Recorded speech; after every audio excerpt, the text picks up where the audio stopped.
Shawn, 565 today in windy, not windy, but wet conditions. Can you talk us through it?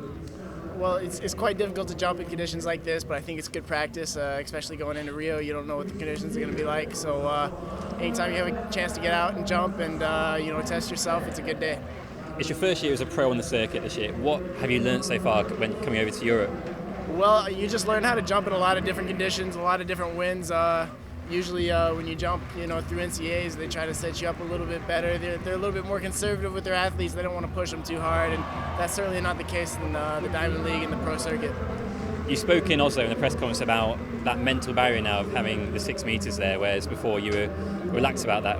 How are you approaching that now? Are you still thinking about 6 meters, or are you just taking one competition as it comes?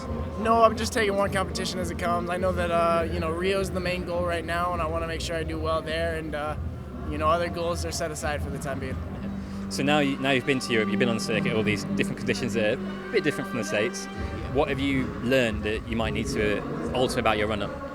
Well, I think the biggest thing that I've learned doing this pro circuit is how to sleep on planes, how to manage your stress levels when you're doing all this traveling. I have quite a few competitions where I'll compete and then I'll travel the next day and compete the day after that. And just being able to manage your body throughout all that is something that you don't really get when you're just when you're jumping through the NCAA system.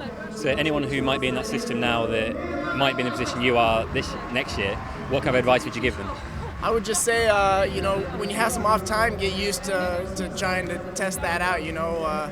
Get used to what kind of things you need to do to prep, what you need to do to change your sleep schedules around and get on different time periods. Those are all very important.